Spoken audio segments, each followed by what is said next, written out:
What's up, guys? Welcome into Taking the Field with Stevie Mac. As always, I'm your host, Stephen McDonald, and on this episode, I want to do something a little bit different with today's show. I want to talk about some women's lacrosse, and specifically with Detroit Mercy. For those of you that didn't know, I am actually the broadcaster for Detroit Mercy Women's Lacrosse on ESPN+. This will be my third year of doing so for the team and for the athletic department, as they've announced their schedule for 2021 as part of the newly formed MAC conference. Now, there's going to be 6 teams in 2021, 3 full-time MAC members, Akron, Kent State, and Central Michigan, and there will be 3 affiliate members, Detroit Mercy, Youngstown State, and Robert Morris. Those 3 coming over from the Horizon League, where they traditionally play in sports such as basketball primarily. And then in 2022, Eastern Michigan will join the conference as well to make it 7 teams. But one of the interesting things was that Robert Morris was sort of a late addition to this 2021 conference class, I guess you could say, and in doing so, in getting to those 6 teams now for 2021, the MAC conference in its first year should have an automatic qualifier for the NCAA tournament. Before, it looked like they were going to have to wait till 2022 with the arrival of Eastern's program, but now they will have the ability to go ahead and have that automatic qualifier for their first year of competition. Now, Robert Morris is going to enter the MAC conference as the most tenured team there is, being in their 17th season of D1 lacrosse. Detroit Mercy comes in second, entering their 13th year in existence. And with these 2 teams, Detroit Mercy and Robert Morris, they've met prior to this year. They met 5 straight years from 2013 to 2017, and 4 of those 5 games were decided by 2 goals or less. So definitely a little bit of a rivalry there, I would imagine, as we get into the first year of MAC competition in women's lacrosse here in 2021. But now let's get to a little bit of their schedule. As it was announced earlier this afternoon, they'll play 10 games, all in MAC play. Obviously, due to COVID-19, you want to handle travel a little bit better, limit the amount of traveling that these teams have to do. So they'll play a full 10-game all-MAC schedule. They'll play every team twice, once at home and once on the road. And their first game comes March 7th as they travel to Central Michigan. And these 2 teams are pretty familiar with each other because they've played several times over the past few years as members of the SoCon, now coming over to this MAC conference. Their first home game will come March 13th against Youngstown State, and I'm very excited about this because March 13th is actually my birthday, so they'll be playing as part of a doubleheader with the men's lacrosse team. The women, as I said, will take on Youngstown State. The men will take on St. Bonaventure in a contest from Titan Field later on that same day, and then the women will come back on March 20th to host Robert Morris in what I can only hope will be another closely contested game. As I mentioned, 4 of their past 5 meetings decided by 2 goals or less. And really, if I had to guess when it comes to this MAC conference, I would have to guess that Detroit Mercy, Central, and Robert Morris will have the upper hand this year and probably for the next few years at least, because they are, I believe, the most tenured teams in this conference. Everybody else hasn't been around nearly as long, but that doesn't necessarily mean they're not as talented. But my team to watch, I think, outside of those 3 might have to be Kent State. This is a program that I saw. They came to Detroit back in 2019. That was their first year as a program, and they impressed me for a first-year program. They really did. I liked the way that they played. They were tough. They were fast. They really put pressure on a team like Detroit Mercy that ended up being really good that year. I believe they shared the SoCon regular season title that year. So they came to Detroit and took on a very talented Detroit team, and I was very impressed by what I saw. So now they enter year 3 as a program, and head coach Brianne Tierney is being tasked with building yet another program. This is about the 3rd time in her coaching career that she's been asked to build a lacrosse program basically from the ground up. And for you lacrosse fans, if you recognize the last name Tierney, it's because she is in fact the daughter of legendary coach Bill Tierney, and she's even the wife of the Cleveland State men's head coach Dylan Sheridan. So obviously she comes from a huge lacrosse background and has spent most of her life, I would imagine, around the game. So if you have somebody or you need somebody to build a program like Kent State, I think a person like Breanne Tierney is the perfect person to have in that position doing so. But now let's talk about some things that I saw from this team a year ago in 2020 prior to COVID-19 ending the season after their game on March 11th, and really talk about head coach Dwayne Hicks. So Coach Hicks took over mid-season in 2020 after the previous coach Meg Callahan was let go from her position with the team. Hicks does have experience coaching with MSU, Oakland, and Eastern Michigan here in the state of Michigan on the men's side as a head coach, and was the assistant coach to Oakland's women's team as well at one point in time. And now I was able to see 2 games in person during the 2020 season before COVID-19 hit. And the first was a 22-4 loss to Jacksonville, and the other was a 23-12 loss at home in Detroit to Marquette, that I was actually fortunate enough to call on ESPN Plus that day. And senior Megan Mensber for Marquette set a program record for goals and points in a game in that contest against Detroit Mercy. So obviously got to see a bit of history there in that one, in the only game that I actually ended up calling last season. So my memory of those 2 games really is that the Jacksonville game was rough if you're on the side of Detroit Mercy. That was a rough one to watch, and I'm sure it was a rough game to be a part of for the players as well. But one thing I noticed was that Coach Hicks really preached fundamentals throughout that game, no matter what the score was. From beginning to end, it was always fundamentals, fundamentals, fundamentals.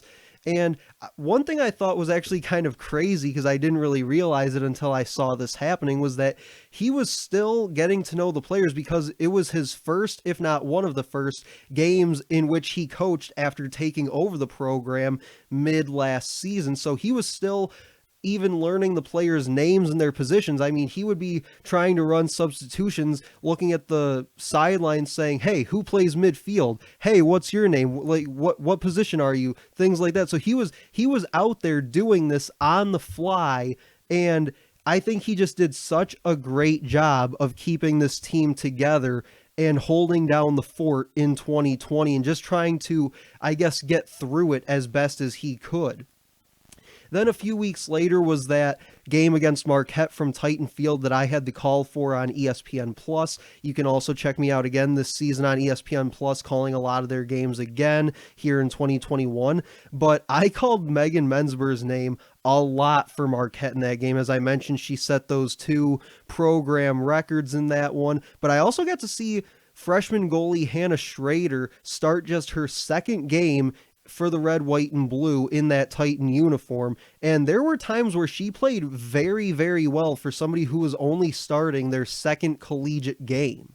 She did end up appearing in 7 out of the 8 games a year ago, but only made her second start of the year in that one, and she did play very well at times in that one. But again, Coach Hicks definitely preaching the fundamentals in that one. He also wanted to play a little bit faster than I think I saw them play against Jacksonville. That was something else that he also preached a lot. But one thing that he mentioned a lot throughout that game that I could hear on the sidelines was wanting to work the clear more efficiently. The Titans finished 2020 65% in clears, whereas their opponents were just a shade over 82% on clears that year. So now that we've kind of taken a look back at where they were a year ago with Dwayne Hicks coming in and replacing the old coaching regime, let's take a look forward a little bit and what we have to look forward to and what this team has to look forward to in 2021 outside of a new conference in this MAC conference. First, I think one of the biggest things is that you have both goalies coming back from a year ago. Maddie Johnson's now a senior. Hannah Schrader playing in 7 of 8 games last year as a freshman, now a sophomore this year. She was actually third in the SoCon in total saves a year ago and had a season high 15 in that game against Marquette. So obviously having those two back this year and competing for time in the cage is going to be big for that team. But then another thing is that they do have a pretty solid upper class presence on this roster, where I count at least 8 players listed as a junior or senior that have gotten significant playing time in at least the last 2 years, really, since I've been around the program and covering the team and calling their games. But at least 8 players, I would say. And really, one thing that I like to note about last season was how tough it is rolling over that roster from where it was the year prior, because you lost some huge players, and I mean huge players in such key positions. Most notably, you lost your starting goalie in Allison McDonough, who had been the starter for about 2 or 3 years prior to that, I believe.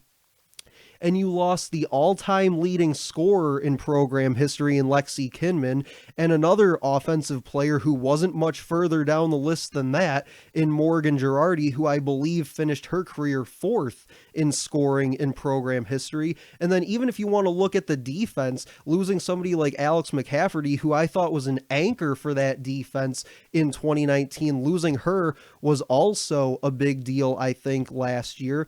But when looking at Coach Hicks and his style of play that he wants to run with this team, and kind of his lacrosse philosophy, I guess you could say, DetroitTitans.com did an interview with him last June after he was named the head coach of this women's lacrosse team, and he talked a lot about at one point his style and his philosophies and things like that, and it was a very lengthy response, and I took a few chunks of his response here that I want to read to you because they really stood out to me. And he starts out by saying, our playing style is going to be fast and skillful. We're going to really try and get up and down the field and always push the ball. I'm a fundamentals coach, and it's always been my forte. Catch and throw and move the ball. That is lacrosse. A lot of the men's game is dependent on power, find the matchup, and take advantage of it. The women's game, I feel, is more dependent on moving the ball and playing like a team. Share the ball, wait for the opportunity, and take advantage of it.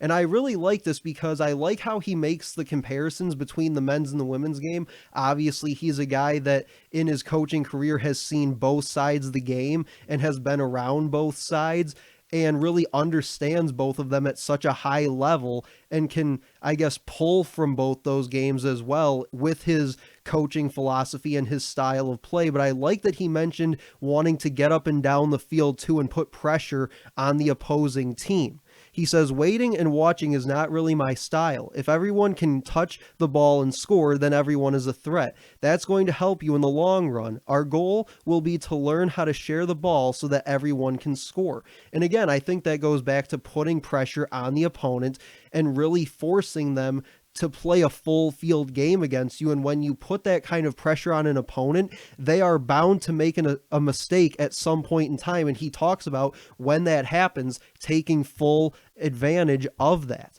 And then he finally says, defensively, it's more about pressure and making the other team make a mistake. That's when we have to use speed to get the ball off the ground and get it up the field as fast as we can. That's where the coaching comes in. That's the game plan. Pretty easy.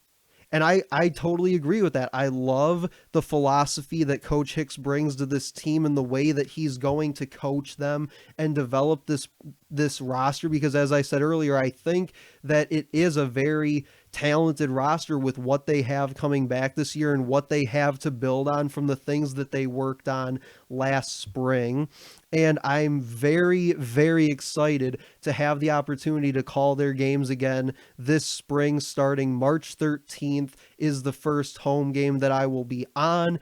And that'll do it for this episode, guys. Make sure to check out all past episodes of the podcast basically anywhere you listen to your podcast, but most notably on YouTube, SoundCloud, Spotify, Apple Podcast, Google Podcast, just to throw a few out there, but basically anywhere you get it, we are now at. You can also follow me and some of the things that I talk about here on the show on Twitter At Stevie Mac Media is my Twitter handle. You can interact with me and the show there. I do a lot of discussions about lacrosse with a lot of my followers there, so go ahead and give me and the show a follow. Also, make sure to like, comment, and share on this post, but that'll do it for me, guys. I'll talk to you later.